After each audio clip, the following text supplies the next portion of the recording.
live from Mile High. Zach, what is going on, my guy?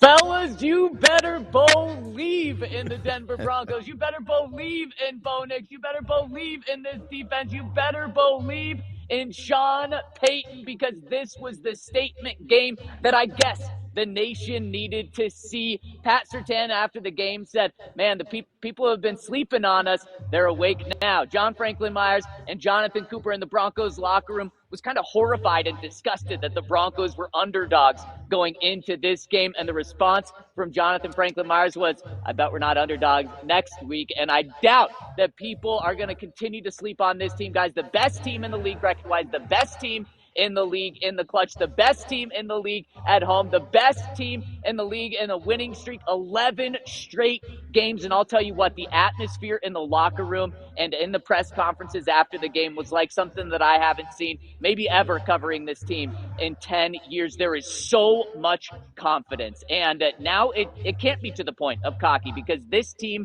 is that good that they are living up to their high expectations and more right now. They know it. Sean Payton knows it. Sometimes Sean Payton, after big wins, tries to put the team down and kind of put them in their place to get ready for the next week. That wasn't the case this time. Sean Payton was so proud of his team. He said that this was the defense was the reason that they won this game, how they played in the second half. I asked Alex Singleton about that in the locker room, and Alex said, I appreciate that's nice of Sean. But did you see Bo Nix play? I was loving seeing the show he was putting on the sideline. So this was a team win, a resilient win. You have Pat Surtain make a game-changing play. And, man, offense, defense, special teams, they all came to play when it mattered the most here. And this was the statement win that the Broncos needed to show the national media and the nation that they are the best team in the NFL.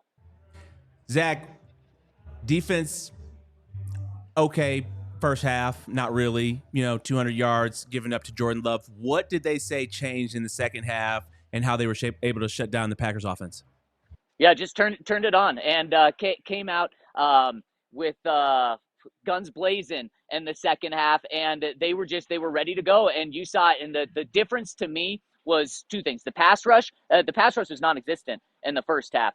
Jordan Love, I don't believe, was sacked by halftime. The pass rush really turned it on. Zach Allen had 6 quarterback hits. John Franklin Myers had 4 quarterback hits. Those guys combined for 10 quarterback hits. And then in the secondary, you saw 2 game-changing plays. In the first one, Pat Surtain. Guys, Broncos are down 9, and Pat Surtain makes a Defensive Player of the Year play. Bo Nix said that's what Pat does. He makes big-time plays. That was Pat Surtain being Pat Surtain. It was an incredible play, and that totally changed the momentum. Sean Payton admitted once that play happened, it just felt like the momentum had changed in the game, and that's exactly what happened. Then Riley Moss comes up with an interception as well, and they locked them down. You mentioned it, Benny. The defense was not good in the first half, but they really, really turned it on in the second half, and you could feel that. The Broncos defense were the first ones in the locker room to admit, yeah, we were not good in the first half. We need to play a complete game, and if they play a complete game, they're just going to be blowing out great teams, because, guys, this Packers team is a great team, and Sean Payton went out of his way to say that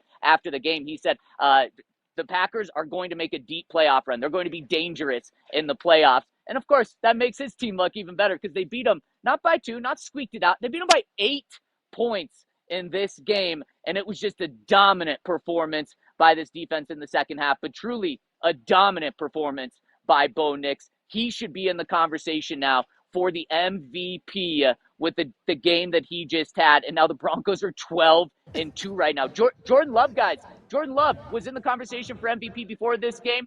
Jordan Love had 4 interceptions coming into this game, 2 interceptions in this game. Bo Nix outplayed him, and Sean Payton made it known after. He said, quote, we were the better offense in this game. So the Broncos had the better defense in the game. The Broncos had the better offense in the game. And the Broncos also had the better coaching. So that's how you beat a very good team.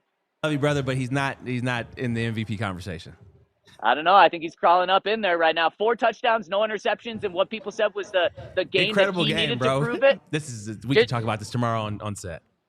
Well, If he does it next week against Trevor Lawrence is getting a lot of attention now after throwing 6 touchdowns. That's very impressive. If Bo does this again, and the Jags are putting up 35 points a game since week 8, which is incredible. The Broncos keep up with them and beat them at home. 12-game win streak. Benny, 13-2. The quarterback of any 13-2 team should be in the MVP conversation, and I think that's what we're talking about a week from now. But I definitely think any quarterback with a 12-2 team should be in that conversation. I agree with that he should, because of the team being 13-2, that he should be in the, I guess you would say, MVP conversation, because he is leading the team.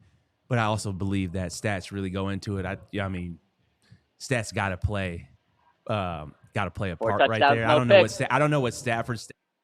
They're probably pretty crazy. All right, let's move on from this. We can talk, like you said, we can talk about it tomorrow. But Zach, I don't know if you saw this, and I'm just seeing it now. I've seen it pop up in the chat a little bit, but I think the Broncos have their name, their identity, the thing that we will remember this team by. Bo Nix after the game asked, "You guys were the underdogs" by Tracy Wolfson. He said, "We're the overdogs." Print the shirts. I love it. And I'll tell you what, this locker room is ready to embrace something like that. And as JFM said in the locker room, and I just loved it, I bet we're not going to be underdogs next week. Guys, Jonathan Cooper was disgusted that they were underdogs coming into this game. And I bet the Broncos aren't underdogs for the rest of the season, because obviously we know what happened with Kansas City. But then the Jaguars, that's going to be a close game. But, man, Broncos are going to be favored in that one. So I love it, the overdogs. What else did we hear from the locker room? Who had some good stuff to say? Who was talking spicy? Yeah, I mean, everyone's rallying around everyone. It's the offense giving credit to the defense. It's the defense giving credit to the offense. And this is just an unbelievably confident group. This is the most confident I've heard Pat Surtain. This is the most confident and comfortable I've heard Bo Nix. And it's all being led from Sean Payton. And you could really, after the game, Bo Nix and Sean Payton talked about their relationship. And Sean said, look, I was with a guy for 15 years, and he and Bo couldn't be more different personality-wise. So we're going to have to dig into that a little more, exactly what he means. And then Bo said, I just love that Sean allows me to be me, and he allows me to be fiery, and he allows me to be aggressive. And Sean said one of the things that he loves about Bo is when they're losing in the fourth quarter, Bo still got a smile on his face, and Bo still believes in the team. And man, that's just powerful, and not just for this year, but for moving forward. That relationship with Bo Nix and Sean Payton, that was the dream. It's a dream for any team. When you get a good offensive coach, that you go out and you get a quarterback that fits exactly who your coach is. And boy, it seems like the Broncos got that on and off the field. So that's huge for this year, but also for the next 10, 15 years. Jack, did they talk a little bit about the receiving core? Obviously, Cortland, huge game, but then Troy Franklin getting not inserted back into the lineup, but a lot more targets came his way. He caught the ball really well today, got into the end zone. Anything from the receivers? Yeah, and how about the bandy man too, Benny? Bo said that really got us fired up, and that really got the offense going. The first touchdown, who would have thought? Ryan, you should have put the parlay together of Bandy first touchdown score and Lil Jordan Humphrey second touchdown score. That would have paid some big-time money. And then, of course, you have the big dogs come through later with Troy Franklin and Cortland Sutton, and that catch from Cortland Sutton was absolutely incredible, especially the one to close the game out later in the game. That one was also fantastic. And man, that's what this team does. I think it was last week, Bo Nix had completions to 11 different players. And I asked Sean Payton about that after the game last week. And Sean Payton stopped and said, I don't know if I can even name 11 skill players on our team to have completions to. And today it was just that. Bo Nix, obviously he loves Cortland Sutton. Obviously he likes Troy Franklin. But man, he is seeing the field so well over this past month that he's going to anyone and everyone. 4 touchdowns to 4 different players is incredibly impressive. And the plays he's making with his feet. How about the couple of scrambles that he had, including that one pass? It only went for 10 yards to Troy Franklin, but man, it looked like he was just going to throw the ball away, and then he was able to sneak it in there to Troy Franklin. Bo Nix is playing at the best level that we've ever seen in the locker room after. That's what guys were saying, that Bo Nix plays the best in the biggest moments. And boy, is that exciting news for the Broncos going down the stretch, because next week's a bigger moment than this week. And then the final 2 games are also huge moments. And then, of course, in the playoffs, that's going to be the biggest moment for this team. And guys, Broncos are inching closer and closer to having home field advantage through the entire playoffs. And that was a big message in the locker room afterwards. That is so important down the stretch because Mike McGlinchey said he was sitting 2 feet away from Quinn on the bench in the fourth quarter and couldn't hear him. They were screaming at each other and couldn't hear each other because it was that loud. Sean Payton said that led to multiple penalties for the Packers, and so that is why the Broncos need home field advantage. And man, shout out to the Bills for taking down the Patriots in a epic collapse by New England, 21 points. Now the Broncos essentially have a 1.5 game lead on the number 1 seed with 3 weeks left. Guys, the Broncos should absolutely be the number 1 seed in the AFC, and we're talking about a bye and home field until Santa Clara. I love it. Smash the like for the overdogs. And Zach, we had a couple guys look like they were a bit nicked up. Did we get any updates on anyone after the game?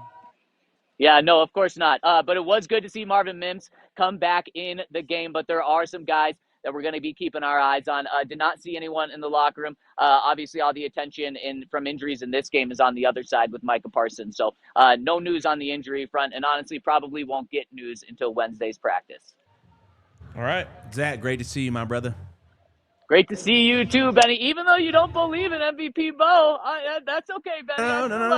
No. Don't confuse everybody out there. I love Bo, and I love the way he's playing. You said MVP though of like the league, like he's playing MVP ball these last 4 weeks for sure. With this, you got to take into account the entire creeping season. Up in the conversation, creeping up. I look forward to talking with you fellas with it tomorrow. Start the narrative, Zach. I love it. Appreciate you. Get home safe, and we'll see you tomorrow. See you, fellas. All right, there he is, Zach Stevens.